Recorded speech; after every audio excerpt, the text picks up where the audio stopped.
her for turning my life into a living nightmare. I hate her. That should be wrong to say, but it doesn't feel like it. Ever since my sister was born, it's like I vanished from my parents' radar. I was 6, excited to be a big sister, but that excitement faded fast. The shift was gradual but undeniable. Suddenly, I was moving into the basement because she needed to be closer to mom and dad. That hurt. The basement was creepy and cold, and I missed the warmth of being near them. Nights down there were long and lonely. I'd hear the rest of the family upstairs and feel so cut off, like I was more of an afterthought than a daughter. Losing my toys to her was another blow. She didn't mean to break them, but it happened all the time. I remember trying to explain to my parents how it made me feel, hoping for a bit of sympathy, maybe even justice. But all I got was, "She's younger, she doesn't understand. You're the big sister, you should be more understanding." It felt so unfair. Those toys were my escape, and seeing them broken, without anyone caring enough to address it, just piled on the feeling of being invisible. The MacBook incident was the last straw. School had given it to me because I'd been doing really well, and then one day, it was just destroyed. My school was mad at me for being careless, and my parents. They just added to the blame. No one stopped to consider it wasn't actually my fault. I was furious and hurt, but mostly, I felt alone in dealing with the mess. It wasn't just about a laptop, it was about feeling like nobody had my back. Honestly, trying to balance being a sister and having a life is rough. I love my sister, sure, but it's like my parents forget I'm still a kid too. Every time she needs something, I have to drop everything. Doesn't matter if I'm studying, hanging out, or even trying to catch a break. It's like I'm on call 24/7 without even signing up for it. I couldn't remember the last time I hung out with friends without constantly checking my phone, worried I'd miss a call from home needing me to rush back. My life felt like it was on a perpetual pause, always waiting for the next crisis or the next demand for help. The day I decided to go watch the new Spider-Man movie was a big deal for me. It had been ages since I'd made plans that felt purely for my own enjoyment. My friend Jake had been talking about it for weeks, and his excitement was contagious. I needed that break. A couple of hours where I could just be a teenager, not a caretaker. So, I made a decision. I figured, just this once, I'd turn my phone off to enjoy the movie. Not worry about anything else. Just 2 hours, you know? Walking out of the theater, turning my phone back on, I felt like I was hit by a truck. Missed calls and texts everywhere. I called home immediately, the joy from the movie evaporating with each ring. When my mom picked up, her anger cut through me. "Where have you been? We needed you an hour ago." I could barely get a word in. I rushed home, feeling guilty but also kind of angry. When I got there, it was like walking into a storm. My parents were furious, their disappointment a tangible force in the room. "We rely on you, and you just decide to disappear? To watch a movie?" My dad's voice was sharp, his words punctuated by my sister's background noises, like going to a movie was some kind of crime. I tried explaining I just wanted a break, that I just wanted a couple of hours to myself, but it fell on deaf ears. It didn't matter. "Your responsibilities here are more important than some movie," my mom added, her words final. They grounded me, said I was being irresponsible. All over a movie. Sitting in my room after ward, it hit me. This wasn't about the movie, it was about feeling stuck. Yeah, I get it, my sister needs me. But sometimes, I just want to do something normal, without feeling guilty or getting into trouble for it. Being 18 and feeling like you're not allowed to have your own life is tough. It was about feeling trapped in a role I never chose, about longing for a piece of normalcy in a life that felt anything but normal. I loved my sister deeply, but in that moment, I couldn't help but feel robbed of the simple teenage experiences, of friendships and carefree moments. Living in my house feels like I'm trapped in a loop where everything revolves around my sister and her needs. Don't get me wrong, I get it. She needs a lot of care, and I want to be there for her. But sometimes, it feels like I'm just another item on the family's to-do list. Help your sister. Make sure she's okay. Can't you see we're busy with her? It's exhausting, feeling more like an extra hand. It's like I'm invisible unless they need something for her. This feeling of being a slave in my own home, it's suffocating. I carry this weight around, a burden that's made me question my own worth. Around the house than an actual member of the family. Then there was this one week that felt like it could be different. I had been chosen to give a speech at a school event. Something about that recognition, it lit a spark in me. I worked hard on that speech, pouring my thoughts and feelings into every word. When my parents said they'd be there to watch me, for the first time in a long time, I felt valued. Finally, something about me. I worked on my speech every night, imagining looking into the crowd and seeing my parents there, maybe even catching them smiling proudly. The excitement was like a beacon, A rare light in the usual dimness of my daily life. Like, maybe this time things would be different. But they weren't. They missed it because of something with my sister. Once again they blamed it on my sister. Standing there, about to start my speech, and not seeing them crushed me. I pushed through, voice shaky and hands trembling. I cried. Not just for the speech, but for all the times I felt sidelined. Yeah, I made it through, and people clapped, but it felt empty. The whole walk home, I couldn't stop the tears. It's not like I wanted to make a big deal about them missing the speech, but it just hit hard. It felt like a reminder that no matter what happens with me, it'll always be secondary. And walking home, all I could think was how this pattern seems like it's never going to end. Talking about colleges with my dad was something I'd been looking forward to. It started off pretty normal. I was actually excited, you know? For once, it felt like we were focusing on my future, on something that was about me. I was getting into the idea, thinking maybe college was my chance to get out and do my own thing, away from all the chaos at home. We were looking at some brochures, talking majors and campuses. It was the closest to dreaming I'd gotten in a long time.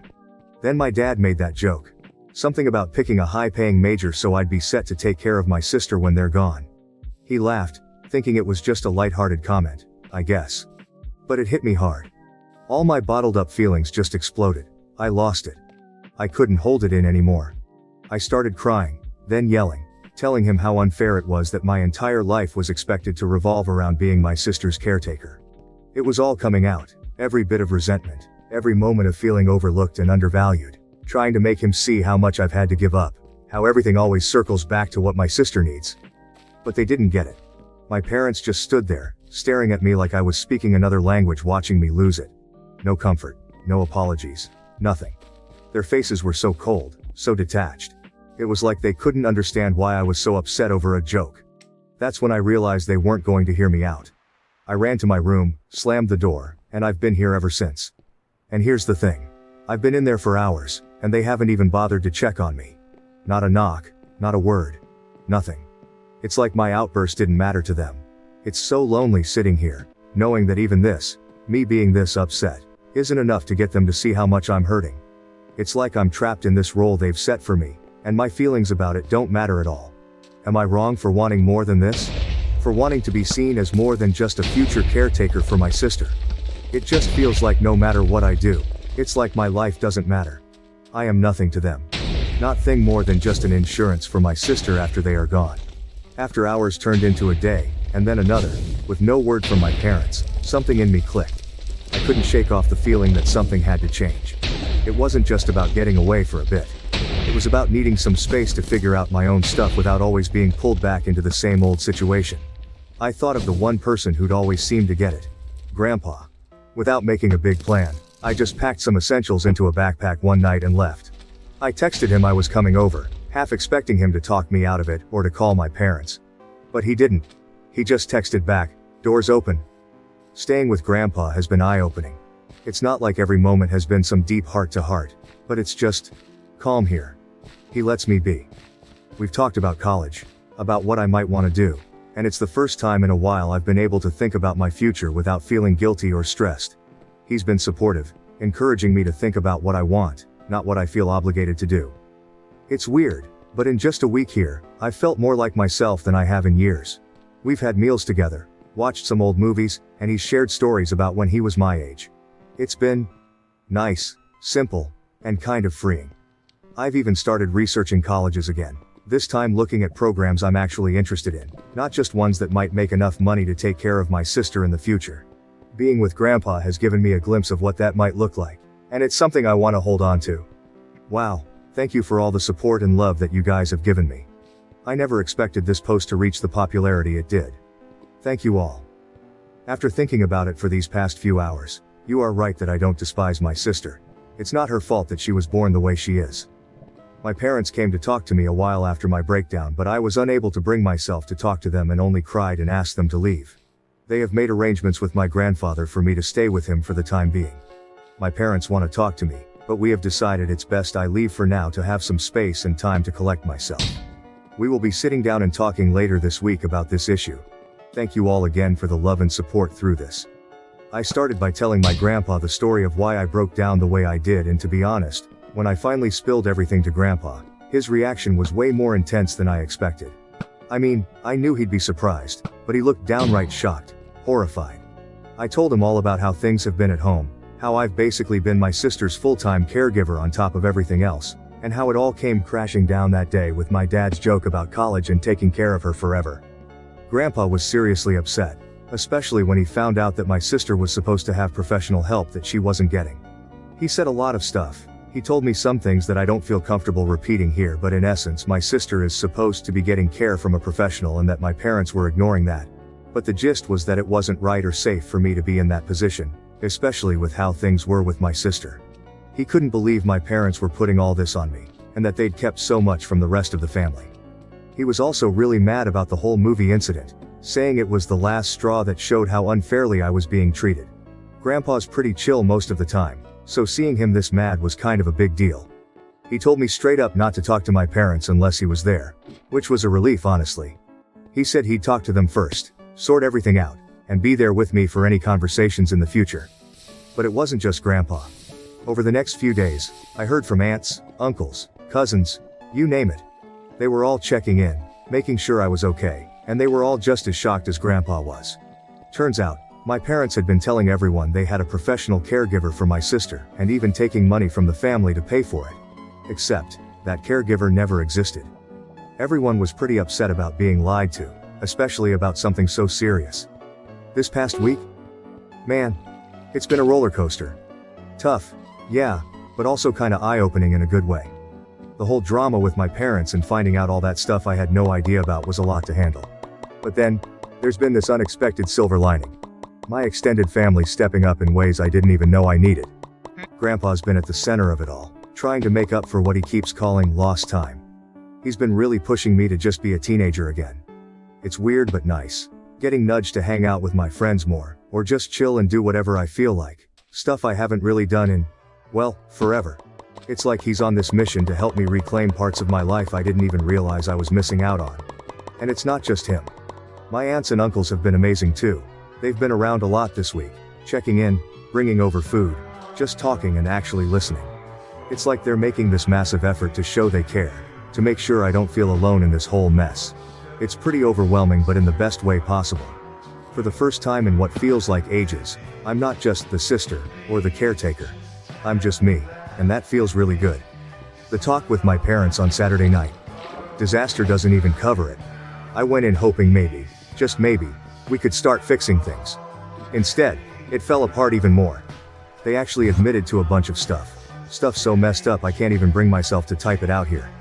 But the kicker? Not a single sorry came out of their mouths. Instead they doubled down, saying I was pretty much born to be my sister's caretaker. Yeah, my dad actually said that. Like my whole purpose was just about taking care of her. I couldn't keep it together. All the stuff I'd found out, all the support I'd been getting from the rest of the family, it all just bubbled up. I called them out on everything.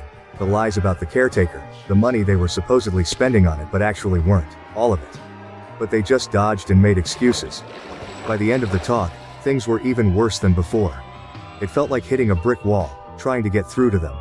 I'd gone into that conversation with a sliver of hope that we could mend things, but I walked out feeling like that chance was completely torched. So, after that disaster talk with my parents, I made up my mind. I'm done.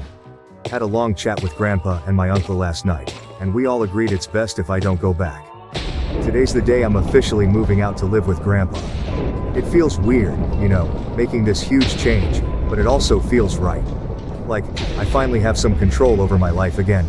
I've also decided I'm leaving the state for college once I'm done with high school. Just the thought of starting fresh somewhere new is kind of thrilling. My aunt, she's been incredible through all this. She told me she's going to start sending the money directly to me, the money she used to give to my dad for my sister's care. Guess it's going to be my college fund now. My parents? They've called a couple of times since that night, but if you're thinking they called to say sorry or that they missed me, nah. They just wanted to know when I was planning to come back home. It's like they're not even trying to understand why I had to leave.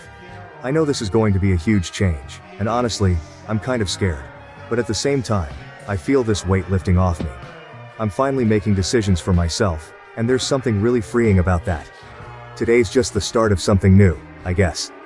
Deciding not to go back to my parents was tough, not gonna lie. There's this uneasy feeling sitting in my stomach, but deep down, I think it'll fade with time. The support I've been getting from the rest of my family has been unreal. It's weird. Even though I've made this big decision, feeling all their love and support makes the whole situation a bit easier to handle. But yeah, the harsh truth? I've pretty much lost my parents through all this. That realization hits hard. It's a lot to process, and sometimes I catch myself wishing things could have been different. But through all the mess, I've come to see something really important. I don't hate my sister. That anger I thought I felt towards her was misplaced. She's not the one to blame for how our parents chose to handle things. I love her, more than I can say, and hating her for something she had no control over was wrong on so many levels. I hope, someday, I can make that right. For now though, leaving is what I need to do for myself. It's about finding my own way, figuring out who I am outside of this whole situation. It's going to be a journey, but I'm ready for it. Edit. Thank you all so much. I wish I could respond to every single one of you, but my lunch only lasts so long.